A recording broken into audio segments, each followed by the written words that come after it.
This is Bharat FM. बजेगा भारत झूमेगा भारत.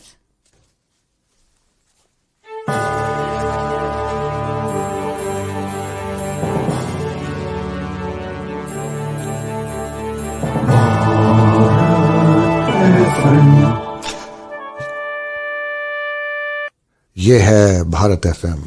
बजेगा Bharat झूमेगा Bharat. Hello, everybody. Welcome back to Storytellers Cafe, the number one storytelling podcast show on Bharat FM, a Cincinnati based radio station that was set up in the year 2020. And I'm very happy to inform you that Storytellers Cafe is completing 2 years this June as we speak. Thank you for making this commitment every week. Now it's become once in a couple of weeks, but I thank you to all those who come back very sincerely to listen, learn, and enjoy. Thank you for choosing to listen to Storytellers Cafe. As you know, friends, I enjoy these episodes as much as you do, as I get to sit down with fellow friends, storytellers, and share with you the wealth of insights, wisdom, life experiences my guests share. Now, you know, I'm always trying to discover new storytellers, fascinating people who are doing so much in their life through their experience, work, and what they have achieved. Today, I present to you one such guest. But before I introduce my guest, I would like to just add stories are like links in a chain that connect us together in the present, but also to the past. Stories from our own lived experiences help us build stronger and deeper connections with the people around us. And that's exactly what will happen tonight as our guest, Nupur Aggarwal, shares her personal journey, her stories from her experiences.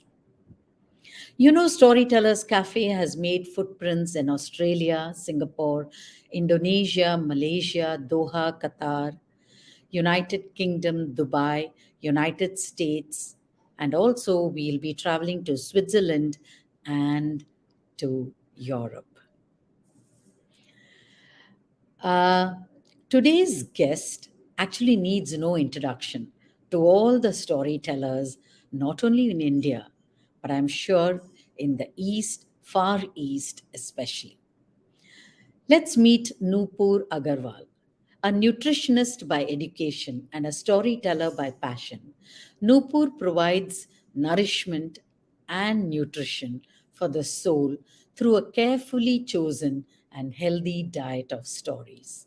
She's a highly skilled children's storyteller who has garnered much acclaim for having a repertoire of interactive stories and songs from around the world. In her performances, the audience is able to see different styles of telling as she performs personal stories and folk tales, engaging the audience in a number of surprising ways. She has delighted children and adults across age groups in literature festivals, conferences, schools, and libraries in India and abroad. For the past 8 years, Nupur has taken working as a story trainer and coach, helping people leverage storytelling in their work. She conducts several programs in storytelling for educators, librarians, aspiring storytellers, parents, trainers, and also for children. Her area of expertise lies in integrating curriculum with stories, something very dear to my heart because that's how I too started. Nupur has co authored a chapter on using oral storytelling as a pedagogical and learning tool in early years for storytelling pedagogy in Australasia, a book published early this year. In addition, her retelling of the famous Chinese folktale, Empty Pot, has been published in a book by the Federation of Asian Storytellers. Nupur's latest release, Storytelling Made Easy, is a resource book on storytelling meant for aspiring storytellers, educators, librarians, parents, children, and all those who work with children. In fact, I was present at the launch of this book. You may access her storytelling videos on her YouTube channel, which is Storyteller Nupur. We'll be putting all this in the Facebook page and Instagram page. Nupur's social media handle on Facebook and Instagram is also Storyteller Nupur.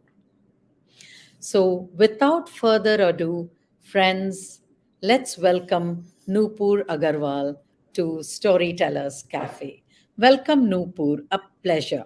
Thank you, Usha. Thank you so much. And heartiest congratulations on completing these 2 beautiful years.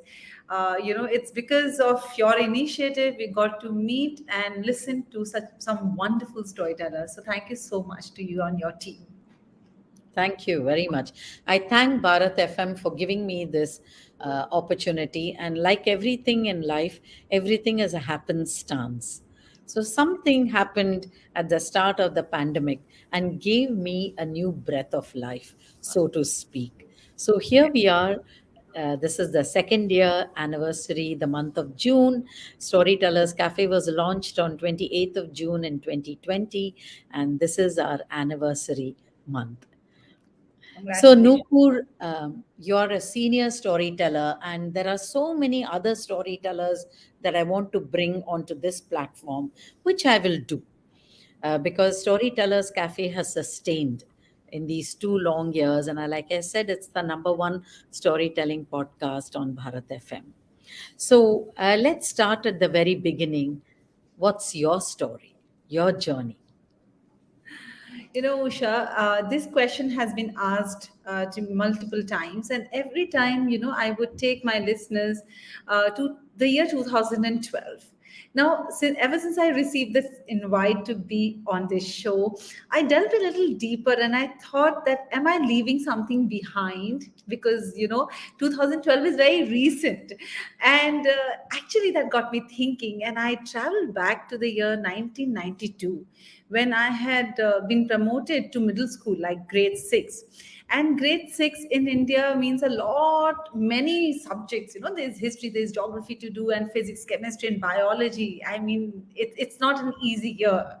And for me, it was one of the most difficult years because till then, till I was about 12, 13, I was an introvert. I would hardly speak, very shy, and I would be scared of interacting with people. So I would keep it to myself.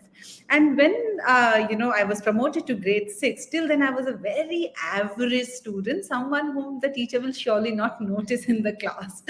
And what happened was, geography was one subject that terrorized me, and I was not able to get a hang of that subject. But being who I was, very quiet and shy, I didn't open up, didn't tell anybody about this specific subject with whom I was like having a tough time.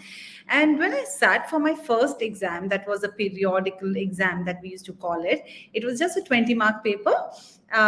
Unfortunately or fortunately, that I discovered later, I flunked. So I got a 7 out of 20. And as I said, I was an average student, but I never failed. So I went back with my report card, but I knew that, my parents won't really react because they were always very supportive. They wouldn't rejoice if I did very well, and they wouldn't even give me a earful if I did not do well. So my parents asked me that, what do you think you should do now? Like, what help do you need? And I said, okay, I'll just get back to you guys. Like, give me a couple of days. And in those couple of days, I figured out that, okay, I'm going to give this subject an honest try. And I just went back to my parents and I told them, all I want you to do is wake me up every day between 3:30 and 4. Okay. And it's not easy, and I am really happy that I did that, because 334 teenage years, but back then the world wasn't so insane also.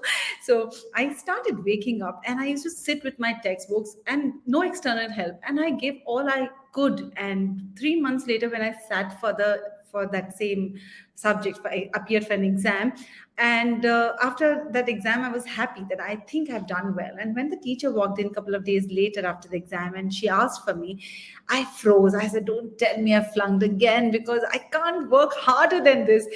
And she said, "How did you do it? You got a 76 out of 80." And I'm like, seriously?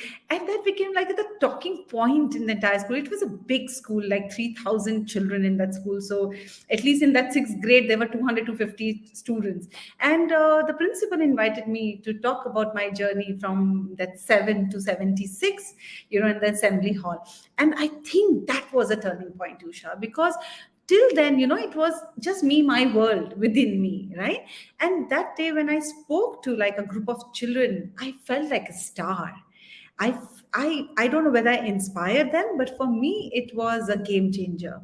I felt that, I am the one who can, inspire myself by, bringing this up on my own plate. Like nobody helped, actually. Nobody was there to help. My parents, no one, no teacher, nobody.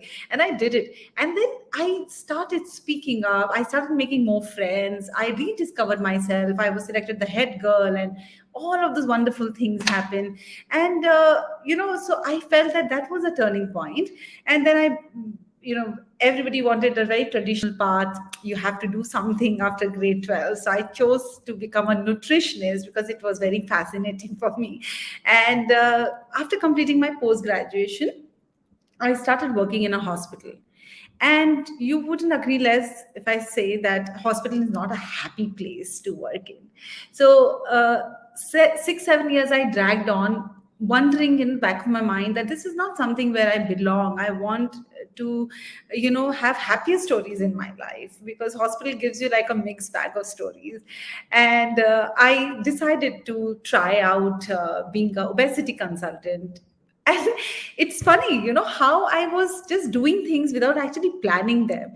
And I since I had that qualification, I opened up an obesity clinic, like a diet clinic, and started helping people turn their failure stories into success stories. Weight loss stories are always very successful stories, right? And I enjoyed that phase a lot. And it went on till 2012, when finally we packed our bags and we moved to Bangalore as a family.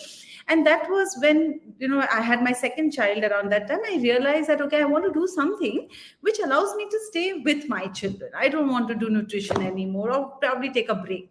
And Crossword bookstore was very close to where I lived in Bangalore. And every weekend, we would just go as a family to spend some time there. And one such weekend when we went, I saw like a poster by Kathalaya saying that there will be a storytelling session on the following weekend and all of that. And storyteller, I mean, who are these people and what do they do? That was like a whole new world for me. And I said, okay, let's give it a try. And when we went there the following weekend, I was totally intrigued. I said, my, this is storytelling. You can imagine the magic, right, Usha? As adults, when we listen to a good storyteller, we do get transported, to a different world. And that was the magic of storytelling. And I kept going back with my children. And the more I went, the more I was sure that, okay, at least even if I don't want to take it professionally, I can try my hands at this art form to become a better storyteller to my children. Okay. And I enrolled myself in Kathalaya. And once out, I was telling stories in Crossword. So just like a 6 month, there was such a transformation, and I was so happy. And during one of the session, Amin happened to be there. He came, and that's how Storywalas happened. He liked what he saw, and he invited me to be part of the group. And yes, and then I joined Storywalas, and been just growing little by little. Yes, Nupur, very interesting. I just want to tell all the listeners, there are 2% listeners who are clueless. So for those 2%, Storywalas is again an organization. Nupur belongs to that. And if you recall, in the first year, we had Amin Haq as our guest. One of the few male storytellers, and Amin did grace our studios, and Storywalas Nupur is part of the whole gang. They are from Bangalore. And to tell you, incidentally, I am also a product of Kathalaya. So many people who have graced Yeah. Storytellers Cafe are all 95% are from Kathalaya. Okay, Bharat. Sorry, go on, Nupur. That's very Yeah. interesting. So, from a nutritionist to a somebody who nurtured everybody's soul with So story. with stories. And I didn't plan anything, Usha. That's the best part. It's been such an exciting journey because I've seen every 6 7 years is a change, and I welcome the change, and it actually makes my life better, and makes me feel more powerful and my life more meaningful, if I can say that. So yes, so that's been my journey into the world of storytelling. Wonderful. Welcome to this wonderful world of storytelling because, like they say, the world is not made up of atoms but But stories. yeah. And I think it's very true. If there were no stories, what would life be worth? You know, would be absolutely meaningless. As I stay here miles and miles away across the oceans, I do think of the stories of having my children when they were young, going to school, holidays. Those are the stories, and those are what I remember, and that sustains me, like all so many other people. you know Wonderful, Absolutely. Nupur. Nupur, tell us about your advent into Storywalas. And I believe now you are in the heartland of India. You're staying in Hyderabad, in the Deccan Plateau, in the beautiful city of Hyderabad, twin cities of Hyderabad, Secunderabad. Tell us a bit about your journey. Okay, so it was in 2014 that I joined Storywalas, and I started off as a performance storyteller. So we would just go to cultural spaces, and Spastic Society of Karnataka was one regular place. We would go to schools and tell stories to children. And whenever we would go and interact with these children, parents and teachers would be around, and they would see us tell stories, and there was a constant feedback, Usha, that, oh, our children were totally into with you in the last 45 minutes. They've really enjoyed. But you know what? You transported us back into our childhood. It was so much fun. We forgot where we are.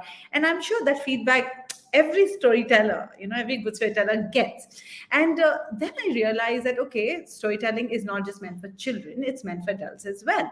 And we started coming up with modules for teacher training, for parent workshops, to help them make the classrooms more lively, engaging, and to help parents raise children as readers.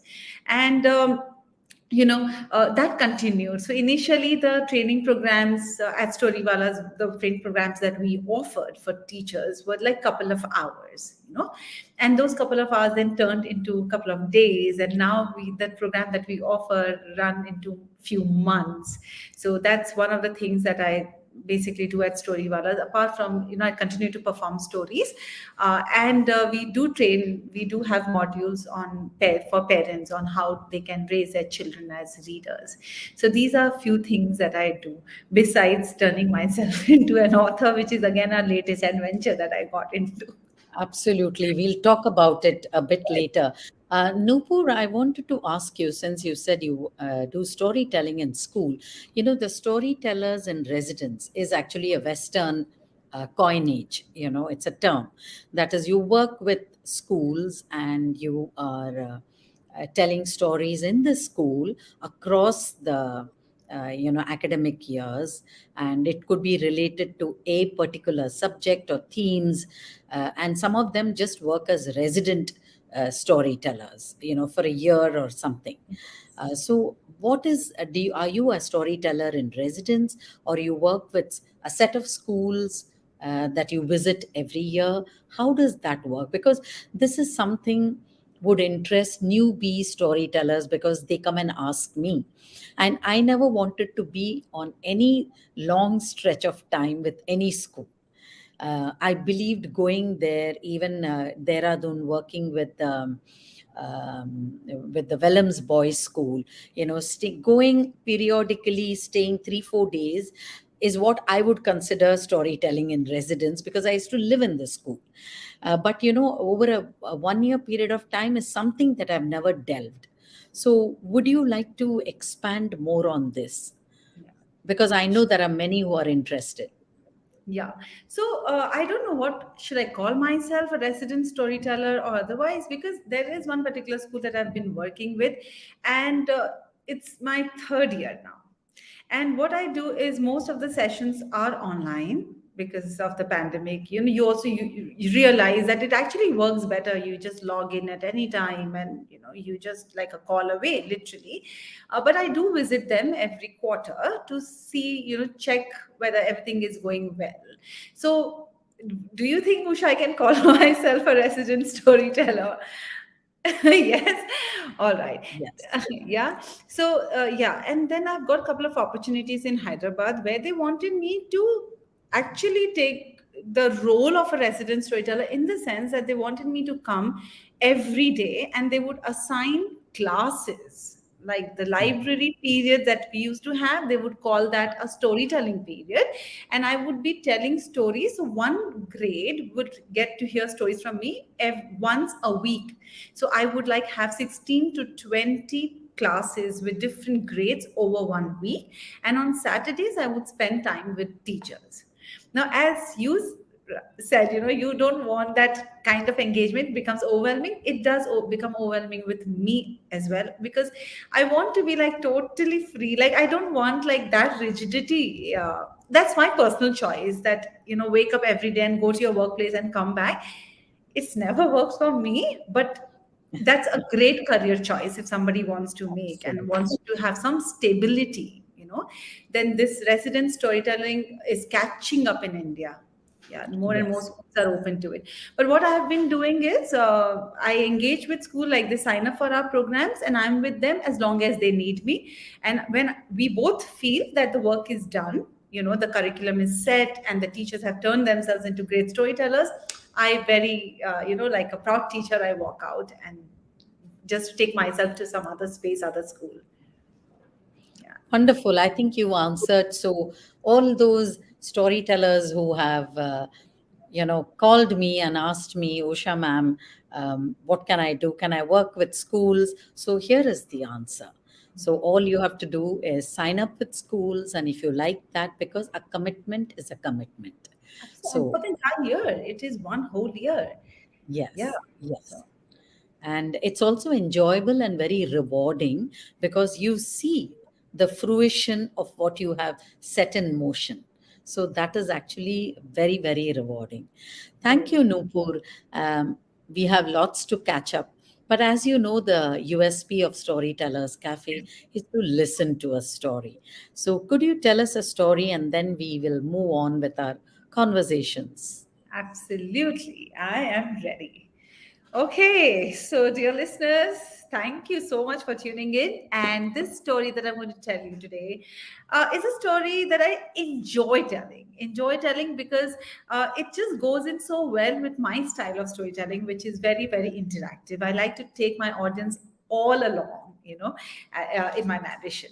So here's a story, and this story is about a tailor who lived in a town not too far from where I live. And this tailor was a very hardworking tailor, very creative, very thrifty. And, he would not let even a small piece of fabric go waste.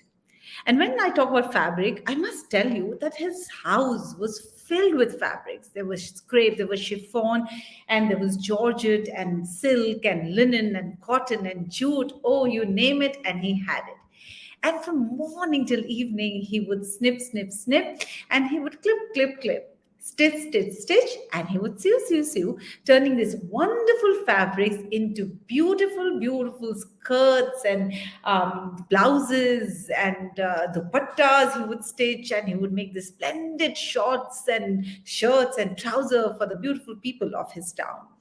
Everybody loved the tailor. And as I said, he was always so busy that he never paid attention to himself.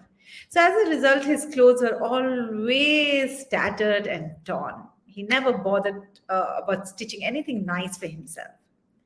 Now, one day, when the tailor stepped out of the house, he just saw a parcel at his doorstep. and he wondered who had left it behind. He picked that parcel, and on that parcel there was a small note, and the note read, "Dear tailor, all your life you have stitched beautiful clothes for us, and we're extremely grateful for this. We are sending you a small present as a token of appreciation.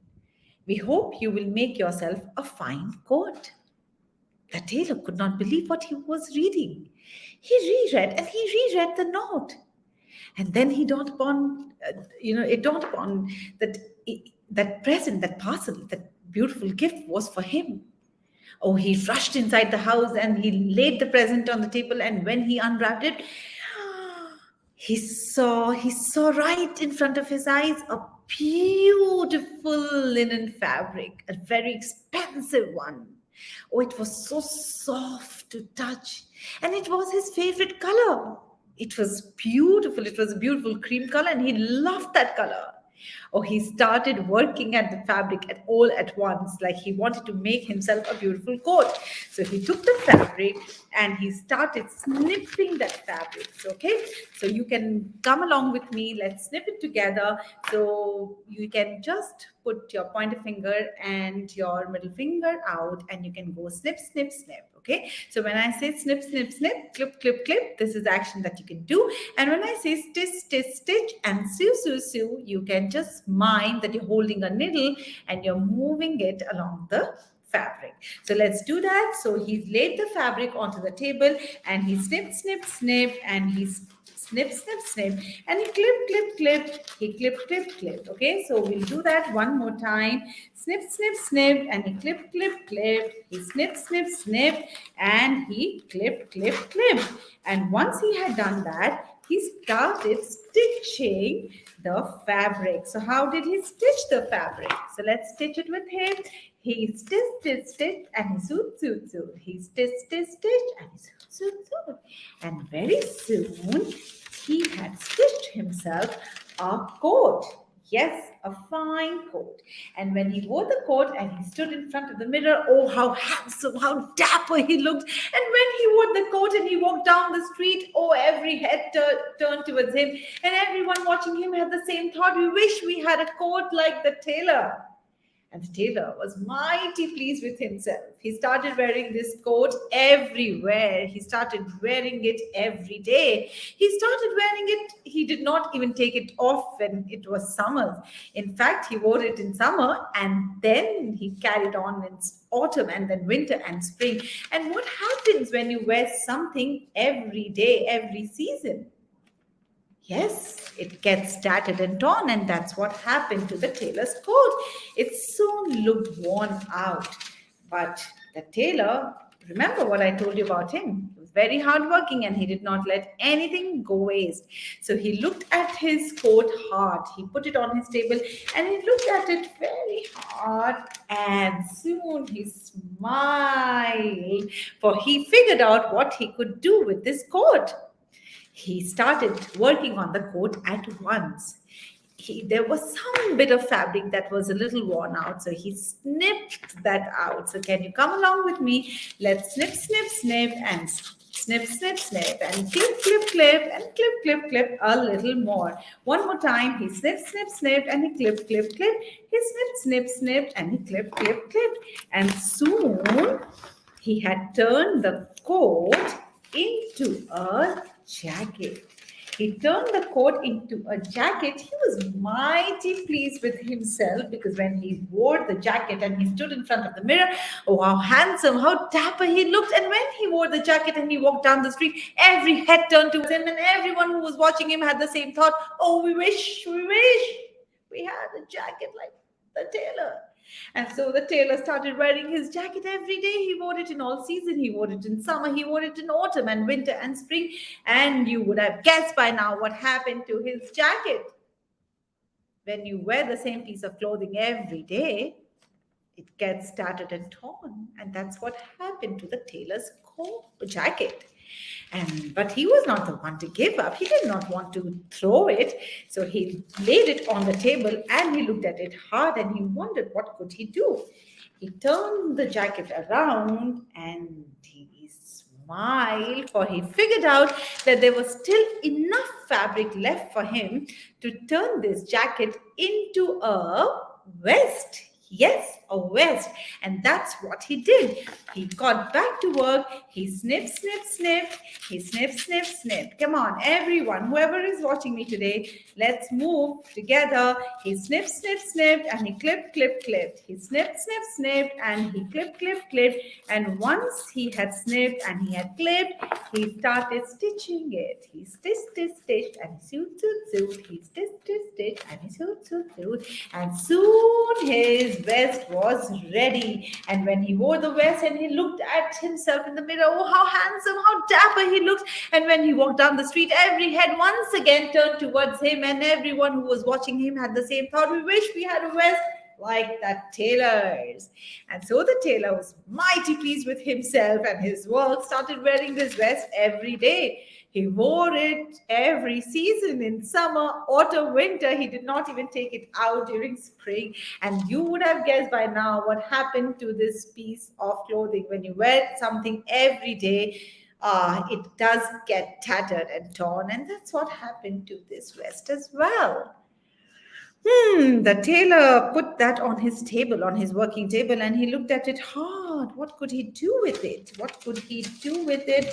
He turned it in his hands a couple of times, and soon he smiled, for he figured out that there was still enough fabric left for him to turn this vest into what should he turn it into?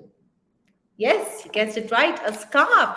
And so he snipped, snipped, snipped, and he clipped, clipped, clipped. He snipped, snipped, snipped, and he clipped, clipped, clipped. One more time, let's do it together.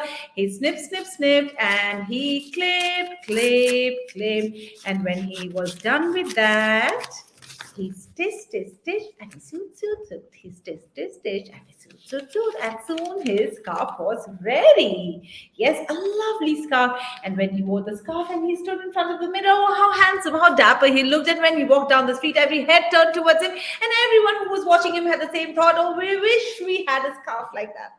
The tailors. And so he started wearing the scarf every day. He wore it in all seasons. He wore it in summer and autumn and winter and spring. And well, you would have guessed. Yes, it got tattered and torn by the end of the spring. And the tailor didn't want to let go of it, and he looked at it hard. What could he do with it? There wasn't much left. But well, yes, there is still enough fabric for him to make a handkerchief out of it. And that's what he did. He snipped, snipped, snipped, and he stitched, stitched, stitched. He snipped, snipped, snipped, and he stitched, stitched, stitched. Yes, he soon snipped, and he clipped, and he stitched, and he sewed, and he was ready with the handkerchief.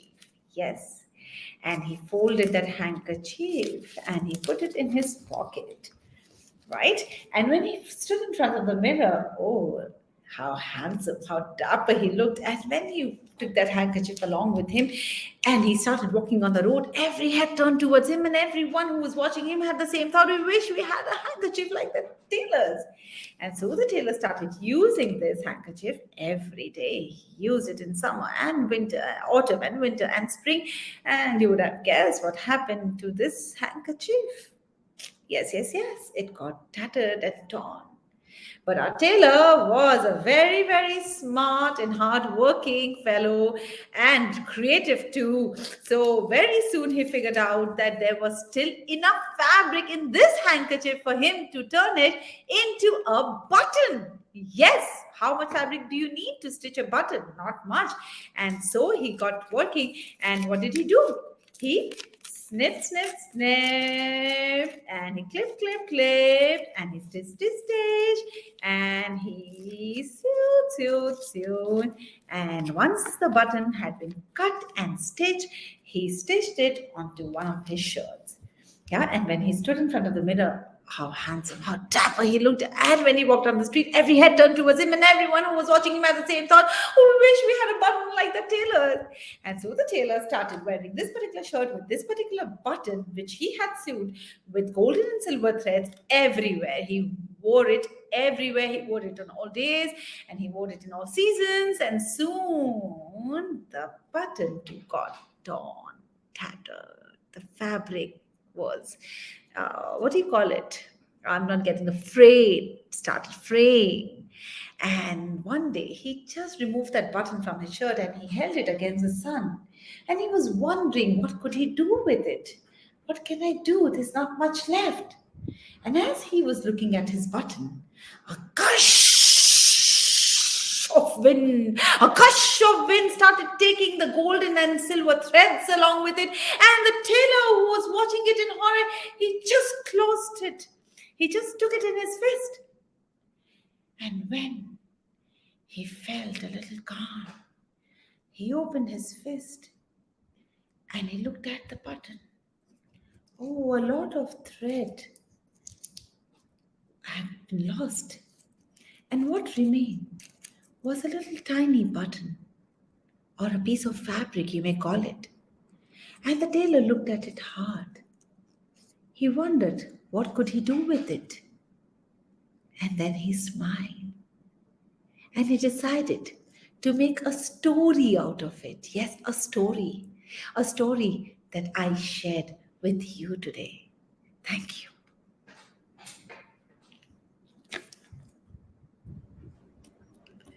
Wonderful, Nupur. What a dramatized storytelling of this very, very old Jewish folk tale, The Overcoat, and of course the many adaptations. And I just loved it. Snip, snip, snip. And what did you say? Cut, cut, cut. You said something. Clip, clip, clip. And sew, sew, sew. And stitch, stitch, stitch. Wonderful. Like I do it with the machine going. Really? Yeah. Oh, So there are different versions, and it's a beautiful story. And what an appropriate story for World Environment Day. Though our session is on the 12th of June, but 5th, last Sunday, was World Environment Day. And it's a beautiful story about sustaining something, yes, you know. absolutely. Sure. And Absolutely. And this story has always worked, with children because of the engagement, whether do it on the machine or you do it manually with scissors, there is yes, a level of audience engagement that the story calls for. yes, yes. Lovely, lovely. Let's take a pause and let the story sink in, because a story speaks to us on so many levels. And this story speaks to us that something from nothing, but there is always something that can be done. So, and that something is a story. Yeah. You will always have that story. It'll never get worn out What or now? That's a beautiful metaphor, right? You work a lot with metaphors, Usha, right? Uh, yeah, I love the English language so much. And then I love these metaphorical storytelling. I mean, you take up anything. If I'm watching a movie, there is some line which catches my eye. Right now, I'm watching Suits, all about lawyers, but there is something that and I immediately pause and I note it down in my notes, because I could use A it disciplined way somewhere, of, yeah, yes, in a story. You will never, all these are what do you call that? These are your arsenals, your tools, which yes, you use in your story. So story. for me, that's the way I work. So everything I see around me is a story, and then I kind of store it and gives me inspiration. I'm sure it's the All right. same for most of us, because it's such a creative, Absolutely. exploratory field, that I was talking to a dancer. Then quickly I went on to something else, because immediately your mind connects with something else, and then you put and say, wow, this is a fabulous idea for a story for me. That's what happens. So you sit down and jot it down. Anyway, coming back to you, Nupur, that was such a lovely story. I thoroughly enjoyed it as much as all our viewers did. And for all those who tuned in a little late, we are talking to Nupur Aggarwal from Hyderabad, who is our guest on Storytellers Cafe on this evening on 12th June. And this is our anniversary month. We complete 2 years, and it's such a wonderful privilege and pleasure to host some wonderful storytellers this month. So stay tuned and keep watching us. And even if you miss this session, you could always go to the archive. You could go to the Facebook page of Storyteller Bharat FM. And if you scroll and look at Storytellers Cafe with Nupur Aggarwal, you will find her session. And on the YouTube, all that you have to sign in is Storytellers Cafe with Nupur Aggarwal, and it'll flash up and you can watch it. Share it, like it, and do give us your comments and feedback. We would love to hear from you. Moving on, Nupur, you have been very fortunate in the pandemic to publish two books. One is the pedagogical thing that you spoke about, Australasia, that you could talk to us about, and also your own resource book for teachers. And as I said, I was present at the launch of this book. So, could you tell our viewers about this new venture as an author Yes, yes, I into would this? love to. Yeah. So during pandemic, I was approached by Anamika Bhatti. She's a storyteller based out of Singapore, and she had received an invite from Lewis Phillips, who is a professor in one of esteemed universities in Australia. So Lewis wanted some story. She wanted to invite few storytellers from different countries in Asia and Australia to help her pen down a book. This is the book that I'm talking about. She wanted storytellers to bring their experience of using stories in the classroom. Since Anamika is an Indian working in Singapore, Anamika invited me to co-author a chapter with her. And so together we wrote a chapter on how we as storytellers use stories in early years. So this book is actually all about using stories as a pedagogical tool in early years. So that's what we did, and we sat down together and we brought in all our experience of working in early years classroom, and how we have seen the change that stories have brought in, how stories have made those spaces more engaging, more lively, and these little children have such short attention span, and how stories have helped the teachers to deliver lesson plans, and how they've become the children's favorite person on earth, all through stories. So whatever I've learned and experienced in all these years, I could put it all down in this particular chapter.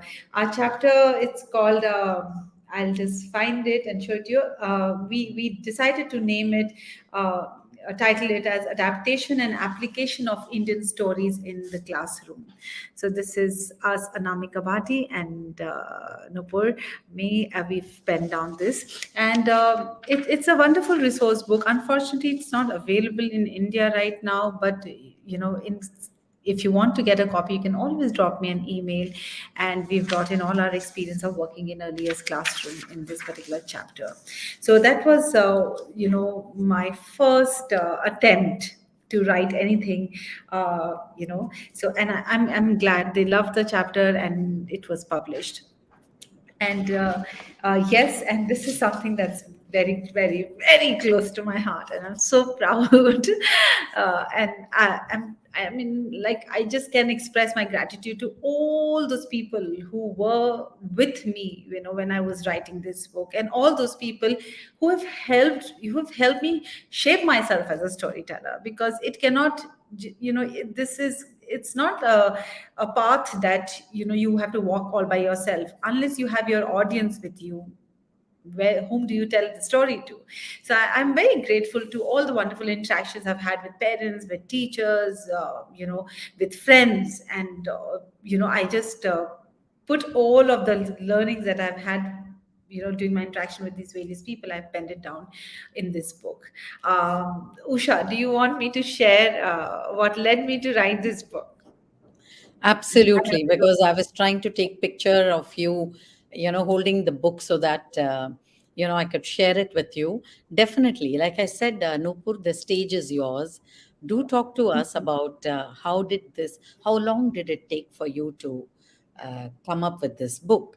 and is it listing all your experiences, personal experiences of working like a storyteller in residence? Because I'm sure that must have helped you a lot. Absolutely, absolutely. So, like I said, my professional storytelling journey started, in 2014, when I decided to transition from being a nutritionist to a storyteller. And in the initial days, I would go to these schools and cultural spaces and libraries and bookstores and share stories with children. And parents and teachers would give a very strong feedback. I mean, a very, very positive feedback as to how I could grab their little one's attention and how much fun they themselves had, and how enthusiastically I made all of them participate in my stories. And with those sessions, I realized that okay, stories don't work just for children; they work for adults as well. And it was during that time that it became very apparent to me that if storytelling rather could be a very effective addition to the teaching and learning process in the classroom, outside the classroom, and can be an invaluable aid in invoking inquiry and managing the classrooms. So, with this in mind, I started training teachers. We devised a module for teacher training, and we started training the teachers. We would tell them why, how, and what of storytelling. It would be a couple of hours program, and at the end of the program, teachers would leave, with a lot of enthusiasm and excitement around storytelling, and very excited to bring stories in the classroom. Now, what happened actually was, whenever we would, hear back from them or happen to meet them a couple of months or years down the line, we would see that they were actually not implementing what we had probably shared with them in the training programs. And when we would go a little deeper, they would tell us that, oh no, the storytelling is difficult, or oh no, the syllabus is too vast and there's no time for storytelling. And these were the problems that surfaced, and I realized that okay, we need to do something about it, because as you know Usha, right, as storytellers we want to bring about a change. And specifically, if education is very close to your heart, you want to witness the change in classroom, which was not happening. And then I decided that okay, with my team members, we decided that we need to go a little deeper. We need to take our participants a little deeper, and this 6 hours 8 hour training program might not work really well. If you want to create an impact, we need to go probably invite the teachers to engage with us for a longer program, like a program where we can take them a little deeper into this world of storytelling. And so that happened. And during that time only, this is like I'm talking about pandemic, very recently, I also launched a certificate course for aspiring storytellers. And when those aspiring storytellers came to me, and during our interaction again, I started understanding, okay, these are the challenges that are faced by them. So what were the challenges? They were finding it difficult they were finding the right story and then adapting it for performance was just, they felt, was too long a process. And they were missing out somewhere there. So they wanted some hand holding. They were asking constantly for some resource, some book which they can refer to as beginner storytellers. So with this this was constantly like teachers I have been hearing for many many years that okay, it's very challenging to bring stories in the classroom, there's no time and this and that. And now the aspiring storytellers were telling me that oh no, storytelling is difficult and it takes just too much time to prepare a story. And these feedback made me think about a book, that okay, can we write a book where we can make storytelling easy for the listeners. Okay, so a book that will give them an idea about the theoretical and practical aspects of storytelling. And but still, I wasn't really ready, like okay, let me write a book. That wasn't a thought that crossed my mind.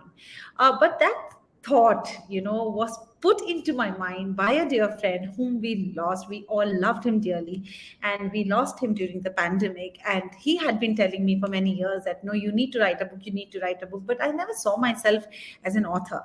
So when he passed away that moment when I got the news, I decided that okay, there is a need.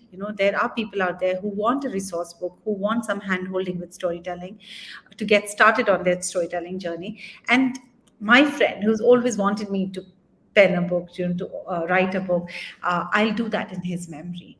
And that's when I decided that I'm going to come up with a book to make storytelling easy for people who want to walk on this path. And so this book has been written in his memory, and I just believe that this book will, through this book we will remember him, and through this book will light up people's path as they take on their storytelling journey. So yes, so that's how this book took shape.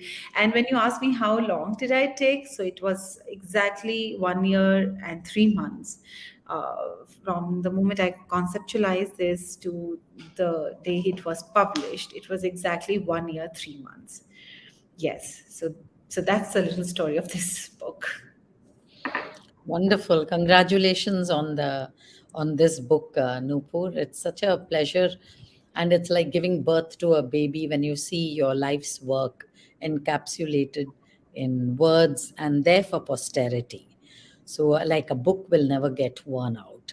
So people may forget Nupur Aggarwal came to the school and the children may pass out, but the book in the library will ensure that this was there.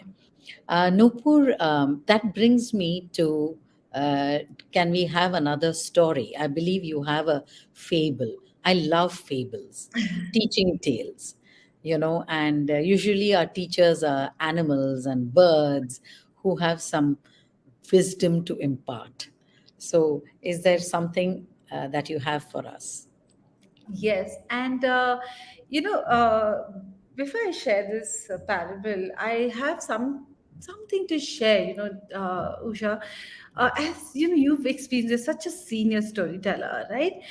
Stories don't belong to one person, right? And I might hear a story from you, and I feel so inspired that I want it to, I want more and more people to hear it, right? And this one thing that I always leave my audience with is one thought, whether it's children or adults, that you've heard this story from me today, right? Now imagine that you have a box of chocolate, and if somebody says that, can I have one? You might think that, okay, I have 20 here and somebody is asking for one, I'll be left with 19. And soon, more people can walk up to you and they may want something from your box, and soon your box may get empty, and you may feel very sad about it because you lost, the candies are gone. But stories, actually, the more you share, the more they stay with you. That's the magic of stories, because the more you share, the more it becomes deep rooted, right? And so again, it's from that space, I wrote this book that it has some 12 ready to tell folk tales. I can talk about it after this parable. And this parable I first heard from Margaret Reed MacDonald in one of the conferences. I just fell in love with this story. And here it goes. So there was once a man, he had wonderful stories. And whenever his friends gathered, they would want him to tell his stories to them. And they would want this and they would want that. Hey, tell us about the girl, who had a chance encounter with the wolf. Oh no, you got to tell us about this tailor. This story, I absolutely love the tailor who loves stitching clothes for the people of his town. Oh, you must tell us about that story, about that girl who ventured into the forest and then she stumbled into the bear's house. So they would ask him for stories and he would share them. He was so good at it. And these people, they knew all these stories. They knew what would happen next. But no one in that village ever told his stories because they loved the way he told them. They would want him to share the stories. And he was such a happy man, the most wanted man in that village. And soon this man, he started to travel. And wherever he went, he carried his bag of stories with him. And whenever he met people, he would pull out one story from his bag and share it with his audience. And again, wherever he went, he was like the most wanted man. Everybody loved him. He was living a very happy life. And then one day he returned to his village. His friends were very excited to see him. And when he started narrating stories, and when he told the first one, they stopped him midway and they said, don't tell me that. That one Joseph also tells. And when he started telling the second story, they stopped him midway once again and said, why are you telling that story? That's Esther's story. And this man felt very confused. He said, "Well, these are my stories. How come others are telling it? I'm not liking it." So he went to the wise man of the village and he told them that, "Don't these people know that these stories are my stories? And that I have always shared them? How can they share it now? They are not supposed to tell my stories. Tell me, what can I do?" The wise man just smiled. I told, "Would you mind getting me your pillow?" And this man went and he got him a pillow, his feather pillow, and he gave it to the wise man. And this wise man held the pillow in the air and he slit it open. And when he slit it open, the feathers started flying in all directions. And soon the wind started taking these feathers. And the wind took the feathers here and there and soon everywhere. And this man looked at the wise man and said, "What did you do to my pillow?" The wise man just smiled and he said, "You know what? Your stories are just like these feathers. Once the stories are out of your mouth, they go and touch the heart of the listeners, and that's where they stay. So the stories, once you tell them, are not yours." The man felt a little confused and he said, "What shall I do?" The wise man smiled once more and he said, "Just let them go." Yes. So, Usha, that was a beautiful parable that I heard from Margaret. And she was so generous to share this story over an email. And this story, it's always been with me. And whenever sometimes we have these moments of doubt whether I should tell this or not just stories, it's about sharing anything and everything. You just, it reminds you to be generous and that nothing is ours. Absolutely. I loved that because the feather story has another version that once words are spoken, you can never take back. But I love this version because I truly believe stories are meant to be shared. But I also know there is a storytelling etiquette as long as you give the credit to your source, Absolutely. the teller, the adaptation, because all the stories have been rewritten. I just ordered for another beautiful book, written by Heather Forrest, which is actually a Scottish story rewritten by her. So stories are meant to be shared, whether you call it rewritten or adapted, or even if you want to say it, because there is a certain style with which certain tellers say. And it is so engaging that you give. I mean, I write to them a mail, it's only just one storyteller, and I tell her that, hey, I just love this. And I would like to, kind of quote you verbatim, but I give you the credit because however much you go, you can't. So one of the stories that I tell is about the language of the insects. So the insects, the smallest creatures in the world, and they're all preparing for the earth's first winter. So they all gather in the forest and they're talking amongst themselves, and this is what they say. If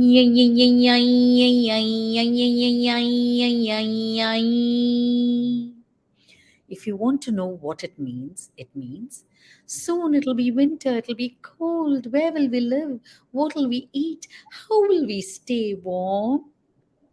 So, if you want to learn the language of somebody else, then you better learn it. So the insects are saying, and it's so beautiful. And I've taken this story practically all over India I because love it. The way in the the way you 2000s, comment, it's yeah, so beautiful, soothing it it's is. lyrical, and Yes. this has traveled far and wide. And this story has so many other teaching things in the curriculum. So I truly believe that stories are meant to be shared, but if you share it, you have to give credit. And nowadays people talk about permission. I guess so. But I feel if you put it out there for the general consumption, it's like you've given, permission for it to be there. But then that's my opinion. No, I So, totally agree with this. That crediting, like honoring, you're sending out a message into the absolutely. universe that Yeah, look, wherever you are and telling your story. absolutely. It's just that. It's some degree of respect. That's Exactly. it. Yes. Yes. So yes, credit is important, very Yeah. important. Thank you for that lovely story. And I love Margaret Reed MacDonald. I know you're staying in the beautiful Seattle. I guess it's becoming spring now, summer. And I hope I will send this link to Margaret so that she can watch this episode. So, moving on, Nupur. Um, like you I think you wanted to do I can see our time, we've gone to an hour. Maybe we just have another 5 minutes if you want to do a dramatized reading from your book which you wanted to, and then we can wrap it up. Absolutely. So maybe not the whole story, maybe a part of it. What do you say? Yes, yes, Yes? All yes. right. Okay. So I'm just wondering which one. So let me pick a story. Uh, you know, okay. It's one of the first stories that I told in 2014. So let me do that. Okay. So it's called Anansi and the Curse of Five. And this Anansi is a spider from African and Caribbean folklore, and his name comes from the word in the Akan language, language spoken in Ghana for spider. So small, but he's very clever, and he's thought to be god of all knowledge of stories, and he's depicted in stories in many, many ways. So let's hear what Anansi is up to today. So long, long ago, when the world was young and the animals could talk, there lived an old lady in the village in Africa. She had dead fish like eyes and a wart the size of a saucer on her nose. Her skin felt as cold and white as a winter's moon. And when this old lady let out a cackling laughter, her thin, bloodless lips would part to reveal her broken front tooth. She looked beastly. Yes, beastly. This old lady had magical powers. No one liked her in that village, for she was very evil. Can you guess who she was? An evil old lady with magical powers? Yes, I hear you. She was a witch. Now, this witch, like us, had a name. However, she did not like her name. In fact, she hated it. I guess you could not blame her because it truly wasn't a name. It was a number. And now, can you guess the number? The number was, yes, five. Five hated her name. She did not know why her parents had named her Five. In her childhood, she had been teased and she had bullied for this. Whenever she was within earshot, the children would ask her for a high five, and they would then burst out laughing. If she were resting under a mango tree, they would come and start counting the mangoes, giggling at the mention of five. This teasing went on when she had grown up, she felt humiliated. Finally, she could not take it any longer. She wanted this to stop. How could she put an end to her name calling? How could she teach the people of this village a lesson that they would never forget? She thought and she thought. She thought and she thought. And yes, she got it. One night, when the entire village was fast asleep, Five left for the forest. She took a big earthen pot along and she walked and she walked. She walked all the way to the forest. And once she was inside the forest, she chose a spot to execute her plan. And under a tree, she sat, and rather not sat, she stood up and she collected some firewood. Next, she walked over to the nearby stream and she filled her pot with water. She started a fire and she placed the pot on it. And when the water started boiling, she added a handful of squiggly, wiggly worms to it. She then squeezed the blood out of a dead monkey and she put that into the boiling mixture. And to make the potion even deadlier, she grabbed two croaking frogs, one live chameleon, and the horn of a dead rhinoceros, and she added them all in the pot. Last of all, she did something disgusting, gross as you may call it. She went deep into her nose with her little finger and she pulled out whatever lay there and she made a ball out of it and she dropped it in a pot and she went on churning the mixture, shouting aloud, hoo, hoo, ha, ha, hoo, hoo, ha, ha, hoo, hoo, ha. All right. So that was a little bit of dramatic reading from one of my favorite stories. And this is the book. And thank you so much, Usha, for this. Thank you, Nupur. Likewise, it's been an enjoyable session. And I think I have done this session after a month and I'm truly enjoying it. And, stories definitely for me do wonders. They absolutely de-stress and make me a child. I think all of us want to be childlike, have that wonder, and believe in magic. Something can happen, and also gives you that uh, you put yourself in the shoes of the character, so it gives you vicarious pleasure. So it's wonderful, and thank you for making it so lively and Thank so enlivening, and especially the stories that you chose, your parable and the beautiful retelling of the overcoat you. story, the tailor. It was lovely talking to you, Nupur. I really enjoyed one I of my really enjoyed pleasures of. Yeah, 1 hour just flew by. I'm now looking at the time. I'm saying, okay, we are past 1 hour. Yes. You've been a lovely host, and it's always fun watching you and be with you. So thank you so much, Usha, for this opportunity. Thank Truly you, wonderful. Nupur. I'm so proud of our wonderful Indian storytellers. There are so many of us, and I will definitely showcase them, bring them on Storytellers Cafe, because it's so wonderful to see the talent that's in our own country, you know. And Certainly. more power to you. I wish you all the best. Congratulations once Thank again you so on that much. beautiful Thank book. you. And do you have any parting words to leave with for all our viewers and tellers? Something. Yes. So I feel that everyone has a story and everyone is a storyteller. And I'm talking this from experience that, unless, you start telling your stories, you will not discover who you are. So just go out there, share your stories with an open heart, and you will light up not just your own path, but for you will lead others towards change with your stories. The stories have that power. Absolutely. Thank you, Nupur. And to all my listeners, I'll see you next week with another storyteller, same place, same time.